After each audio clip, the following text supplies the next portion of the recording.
To cover this topic, we have our panelists here. I would like to invite Mr. Alok Arya, Chief Marketing Officer, Equentis. Round of applause as he joins us.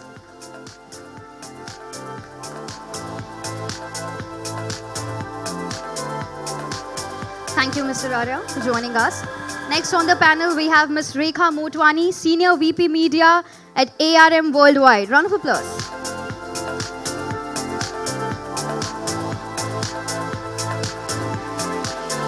Thank you, Ms. Motwani. Next on the panel, we have Mr. Sidharth, Shakdher, CMO and Business Head at Paytm. Round of applause.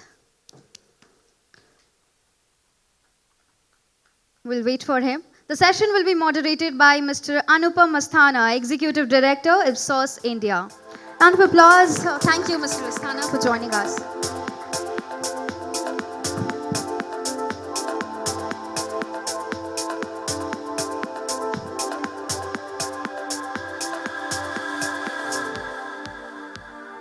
So we can get started and he'll join us soon. Okay, thank you.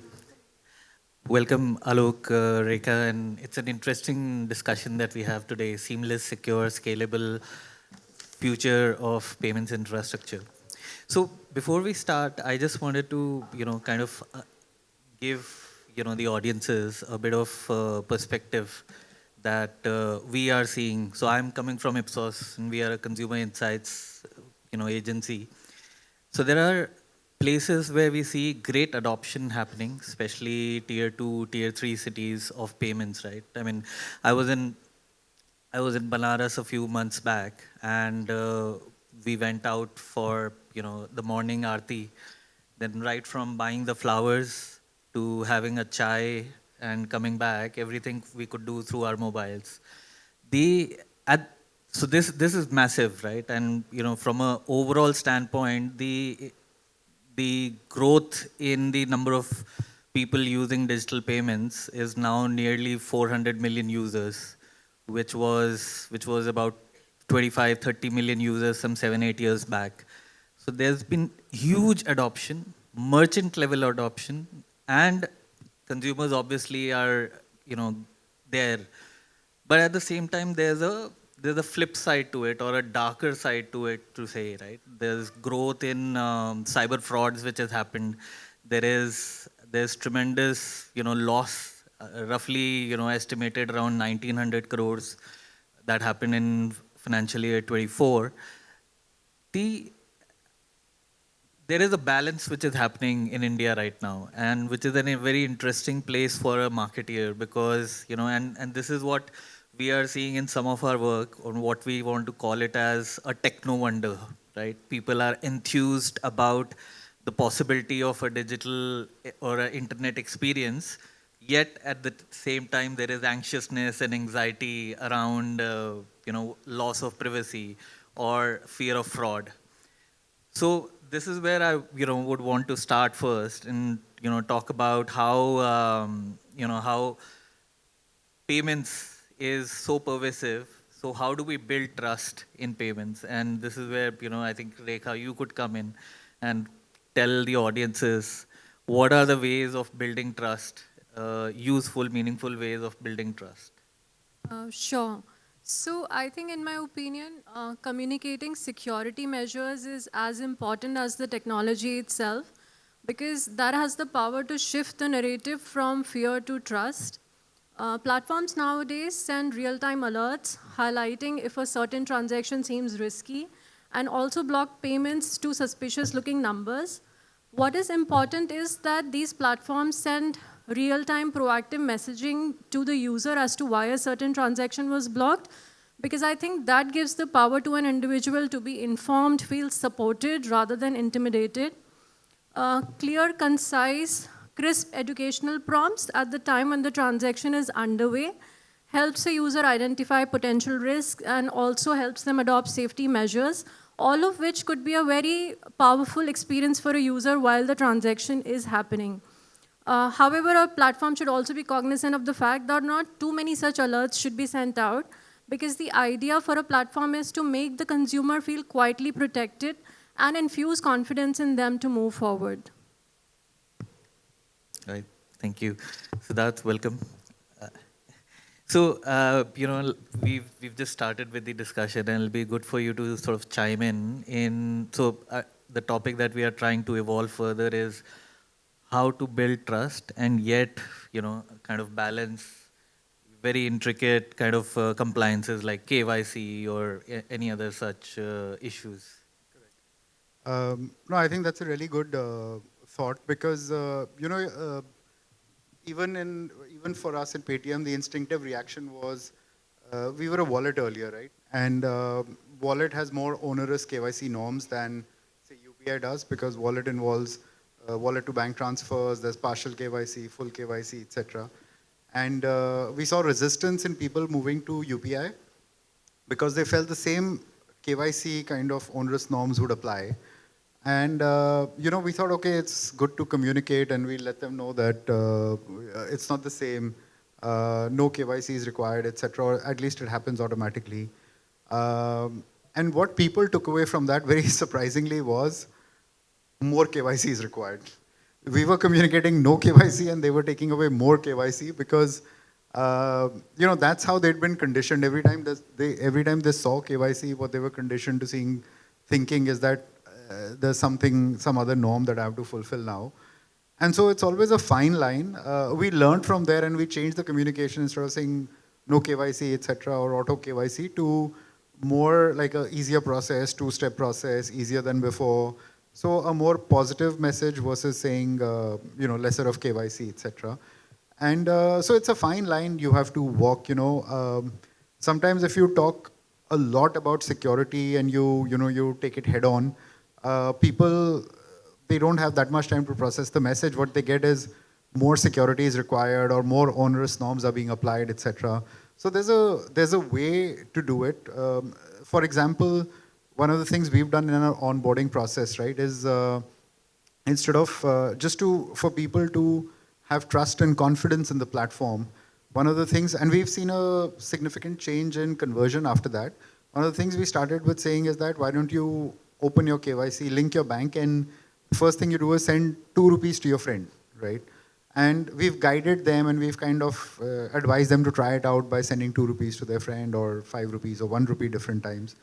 And it's worked wonders because nobody minds sending money to their friend. They know they'll get it back. It's only 2 rupees or 5 rupees. And they don't, if it's lost, it doesn't matter. But it has infused trust and confidence in them. So those are better confidence building measures sometimes than saying that, okay, now you don't have to do this, or constantly hammering the fact that something is insecure or more secure now. Great, thank you. And Alok, I would like to bring you in because you come in with a very different kind of a perspective from an investment advisory standpoint. So how does building trust manifest in your ecosystem? Thanks. I think it's, in my opinion, it's not only restricted to payments alone, but categories and businesses across, right? There's no business which can be built without trust, right? And our fundamentals are that there are only two ways to build trust. One is by physical proximity. The second is by the amount of time that you spend with the consumer or the person. If you look at the basics of trust, right? And I'm sure if I ask everyone in the room that who do they trust the most in their lives, the first answer would be parents and second answer would be spouse or wife or husband, right? There's a reason to it because in both of these answers, common is physical proximity and the amount of time that we spend with these people. So is true for businesses. Like the business that we come from is money business. People trust us with their earnings of life. They invest the money with us. They transfer it to us for us to take care of it, for us to grow it, for us to multiply it. And even the slightest of, I would say, glitch could really result, I'll say customer attrition is the least of priority for us, but it's a massive, I would say, deviation from what we're trying to build is to people to confide in us, right? So for any business in any category, it's true. Now coming to our business, I think what we have done is actually try to flip the narrative, right? And again, it's not only about just harping on the fear, but outrightly first pointing out that what could go wrong and what the customers should not do, right? And we really find merit in it, and we were happy when HDFC actually went out and launched the whole vigilante sort of initiative, right? I'm sure most of you would have seen it.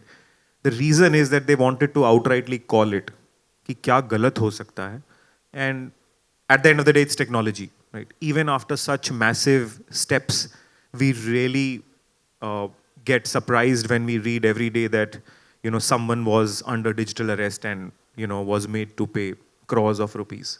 Now that's fear psychology that comes in, but I think more of these, I would say, industry level initiatives are required. That's number one, because we need to sensitize our customers. We need to sensitize them in the right manner.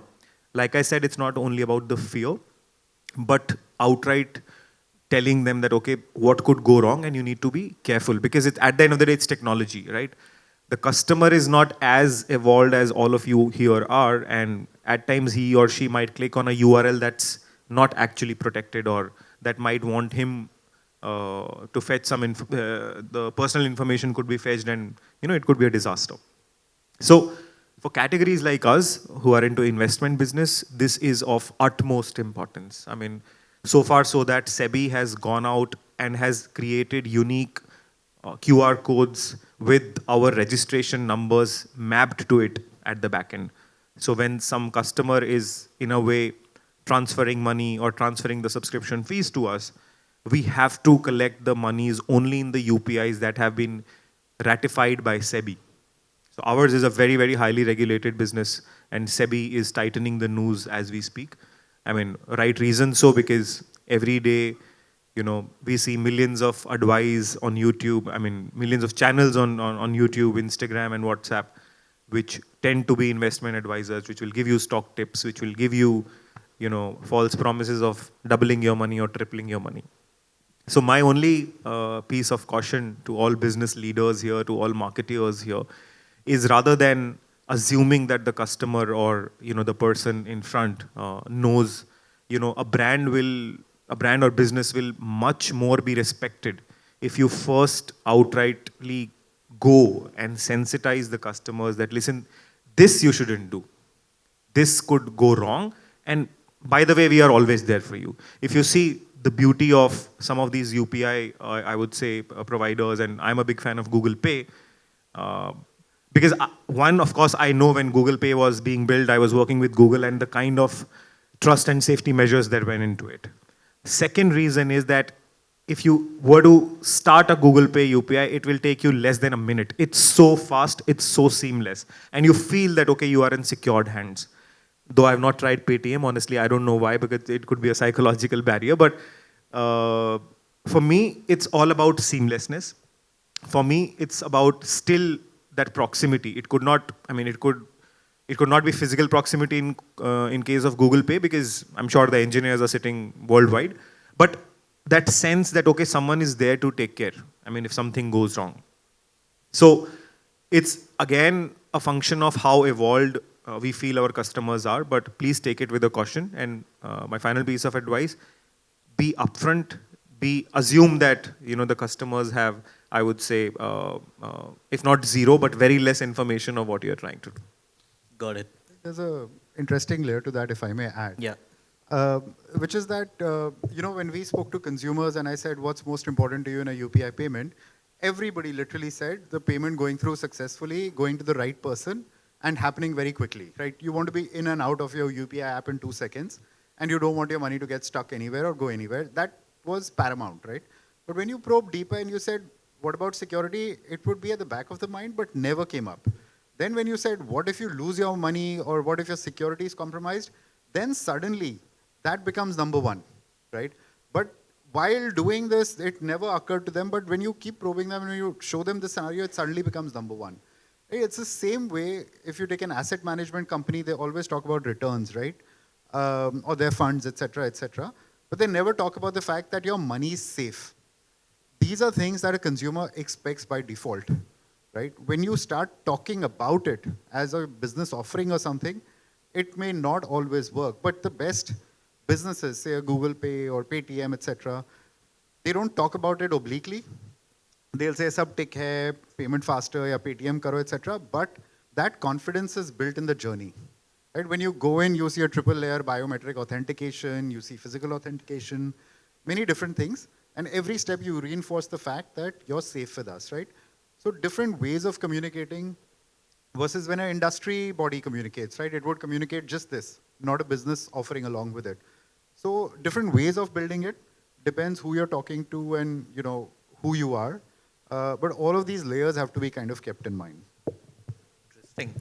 So I think it's interesting that you've talked about that point of, that how trust is built during the journey. And there are so many different type of consumers that we have to onboard and, bring in, right? From a Gen Z, which may seem to be a bit more trigger happy, to a Gen X, who is likely to be a bit more research centric. So are there any differences across, what I want to really understand is how do we capitalize, these different consumer mindsets and these journeys to bring in different, different ages spectrum, right? From a Gen Z or from a Gen X. Rekha, it'll be good for you to sort of chime in on this. So very interesting point Sidharth made right now that, how safety is like a byproduct. However, when we come to these categorization of the target audience that we're after, which is both Gen Z and Gen X, what we've seen is something very interesting. So as digital payments are still maturing across generations, both Gen Z and Gen X, they have a very distinct yet interconnected journey, and how marketers can also leverage these insights and use those as growth levers. What we've seen that Gen Z values and prioritizes real-time action, so which could mean, faster one-click payments.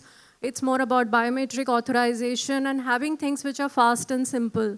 Yet Gen X would always look out for, a payment a portal or an interface which is safe, reliable, trustworthy, and transparent as well. So businesses which are able to build in these nuances are the ones which are doing a winning combination. What also matters a lot is the way the communication is sent out to both of these cohorts. So for instance, a Gen Z would resonate more with a gamification nudge or an instant reward kind of a communication. Gen X would maybe, want a reassurance-led, that notion coming in, or even a safety feature being highlighted. We have seen that campaigns which speak to both of these audience sets with this kind of a communication resonate. What is also interesting is that none of the businesses are doing a one funnel, one size fits all kind of a strategy anymore.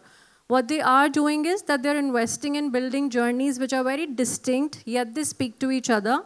So this means that they're highlighting and harping on things being fast and frictionless for Gen Z, but at the same time, these are reliable and safe for a Gen X as well. This would mean that maximum value out of any customer is derived, and even the platform makes the most out of the situation. Right.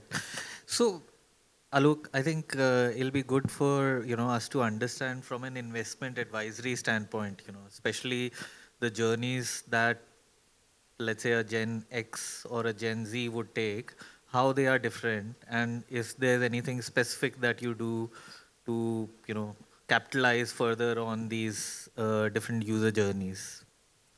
I'm glad that this subject is out and open, and I'd like to share a startling fact with all of you, right? The business that we are in, investment advisory, just to give you a brief context, we make customized stock portfolios for people who want to invest in the direct equities, apart from their mutual fund investments and autopilot investments. Now, how do we do it? Of course, there's a scientific way, and maybe we can take it offline. But coming on to this Gen X, Gen Z, and I don't know, there's something more to it. I honestly get very confused because I want to alpha. I want to be the alpha, but somehow the gray in my beard and here, they always tell me that, okay, I think it's time to change the nomenclature. But let me give you that startling fact. And this is not only from the business numbers that we have, but this was a research that we did a couple of years back across India with roughly about 3,000 odd respondents. The new age, let me summarize Gen Z, Alpha, and Gen X, which is between 20 to 25, meaning who are overtly exposed to information, to the GPTs of the world, and have almost accessed every possible app which they need to across BFSI. They would have experienced everything. They do not need any kind of advice. They feel that they don't need any kind of advice. They know everything. If they don't know anything, they'll figure it out. That's the bottom line, okay? And that reflects so beautifully in our numbers. Today, we tried our level best. We tried to demystify stock market investing. We tried to speak to the younger guys. The average age of my team is around 25. The reason for that was because we wanted to break it into, the 25 to 30 segment. And these people have money, by the way. They invest in fractional real estate. They invest in the best of the gadgets. Thanks to Apples of the world, wherein the consumption is on all-time high. But when it comes to the journeys, when it comes to seeking information advice, they will find it by themselves, but they'll not pay for it. They will not pay for it. Trust me. I was sitting with a startup founder a couple of days back. He's made an app which runs on AI algorithms and tells you which are the best stocks to pick. It's robo-advisory, which is coming up, right? A lot of you might be getting those ads on Instagram or Facebook, and they will essentially make a portfolio, and at a very cheap, I would say, throwaway price of, say, I don't know, some $200 a month. They said, we've tried, the founder himself was this alpha or whatever, 26-year-old guy. He's doing good, but he said, sir, हमने पूरी कोशिश कर ली, पिछला 1.5 साल से, not more than 10% of the business comes from these Gen Zs, and we had to shift to 35 and above. Why? Because I feel there is a category which has experienced all of this noise, and then, when the time comes to make some serious efforts towards investment or treat money with the respect that it should be, then they realize that, okay, I need some advice, and might not be the expert in every field.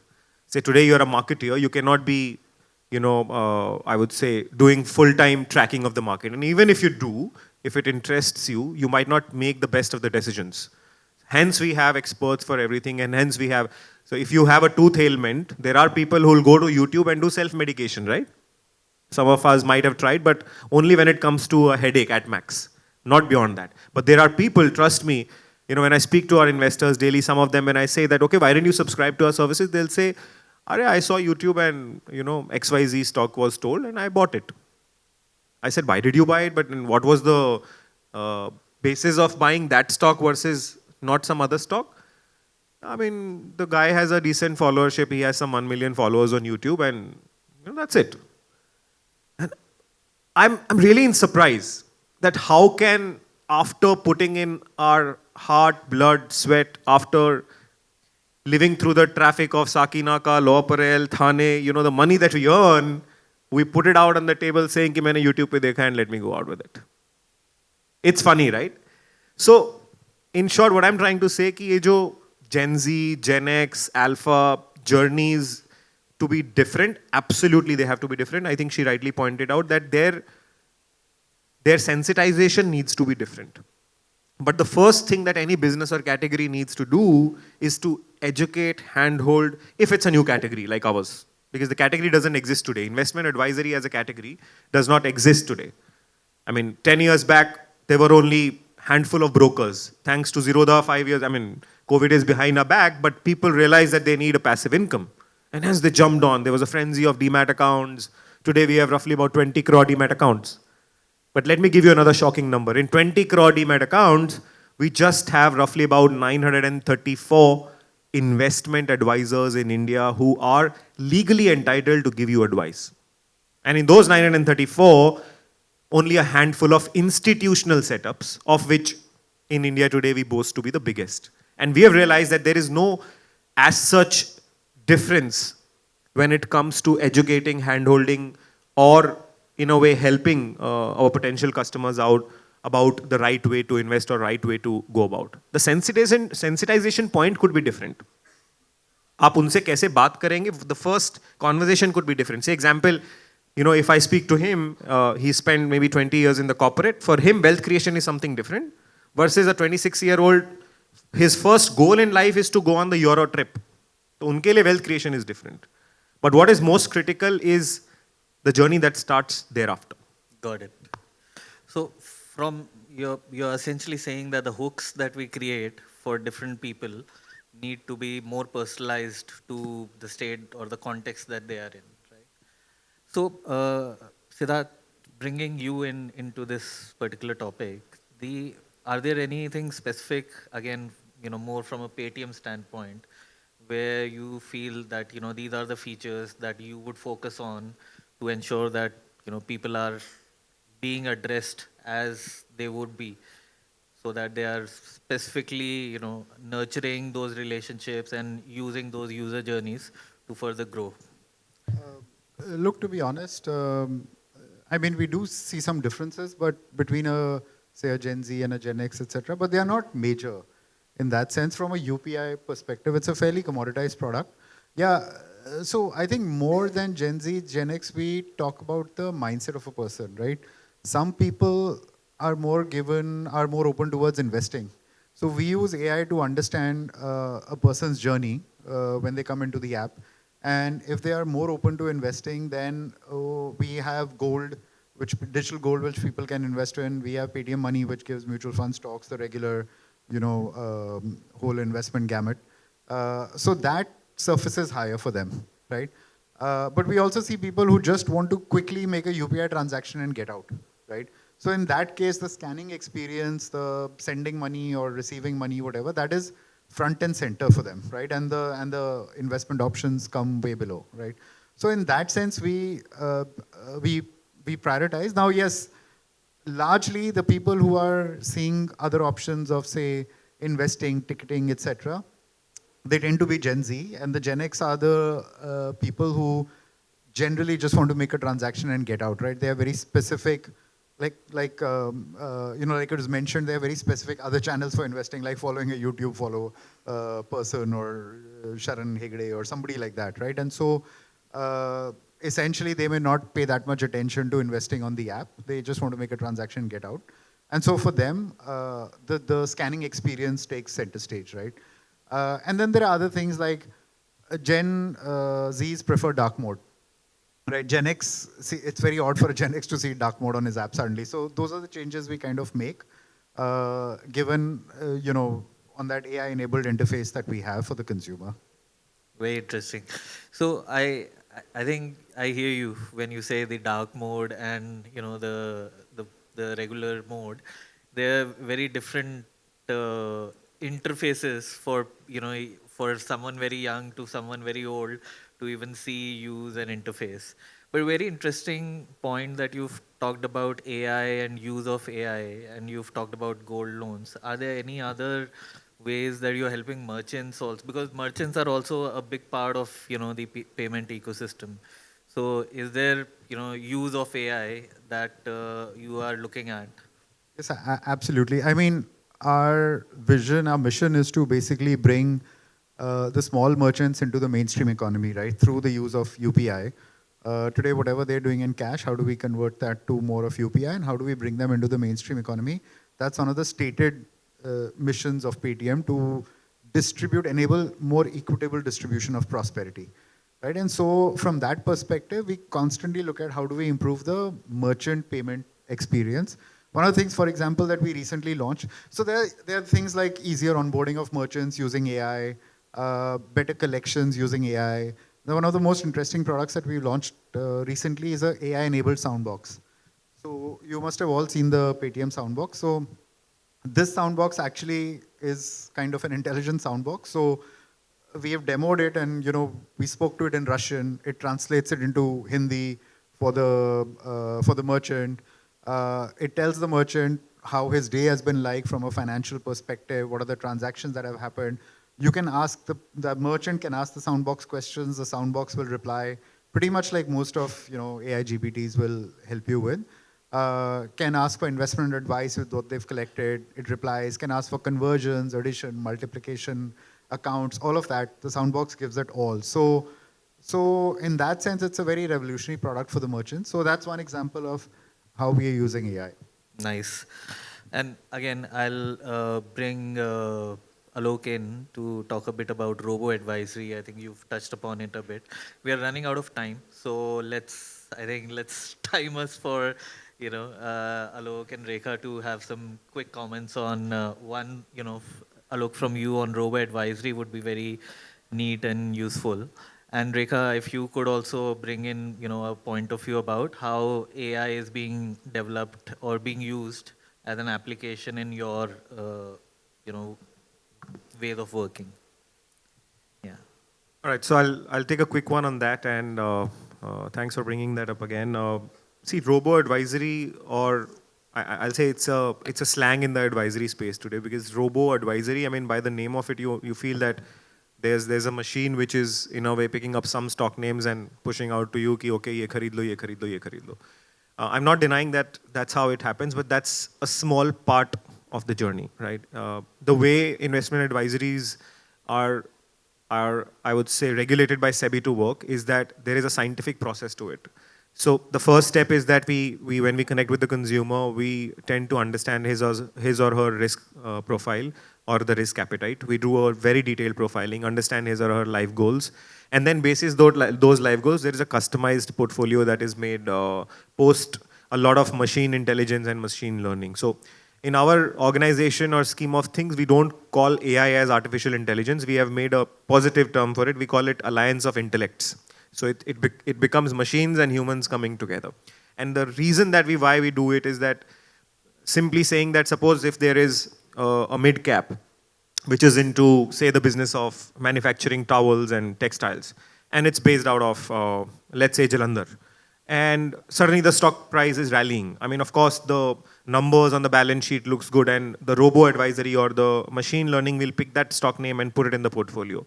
But what our team does as a part of alliance of intellects is that we will physically visit that facility. We will understand that, okay, how many production lines does it have and how many are working. And you'll be surprised to know in one of such case, when we went onto the ground, the factory was shut. It was all manipulation that was happening. And we see these, I would say, frauds happening wherein stock prices are manipulated, and hence, the retail customers are pulled in. So just to summarize, it's robo-advisory, yes, but along with, a lot of physical research and the pedigreed, I would say, scientific analysts who have the technical ability and who understand the markets well and how businesses progress. I will quickly take up how all of this put together has translated into effective targeting and media campaigns as well. So what we've seen that predictive analytics powered by AI has shifted the way financial institutions or other companies do the targeting, which has gone from generic to very specific intent-based targeting. All of these AI models put together can read real-time behavioral signals and bucket users basis the purchase history. It could be frequency of the transaction or channel preference, all of which, if businesses are able to build these nuances, strike winning combinations. What we've also seen that such granular targeting when applied to campaigns results in beautiful campaign results. So we've seen increased click-through rates, we've seen cost per conversion coming up, we've seen cost per acquisition going down, all of which translates into a winning combination for both the customer and the organization involved. This could be as granular as interaction on the interface that the customer is using. I might be a customer who prefers an app engagement as opposed to somebody who's on an SMS or an email. So push notification could be sent out to these kind of customers. So I think all of these features combined together are the ones which are striking winning combinations and speaking to both audience sets. Great. Thank you, Alok, Rekha, and Sidharth. So it was wonderful to have you all, elicit your point of views and insights for the audiences. I think, the future is great. And like I said, and you all have also seen, there is a bright side and there is a side that we need to be cautious about. And as the journey moves along, I think the wealth is going to get created, right? The more the payments become invisible, the wealth creation is going to become more accessible. So let's hope for the best for India, and thank you for your time. Thank you. Thanks, Anupam. Thank you so much.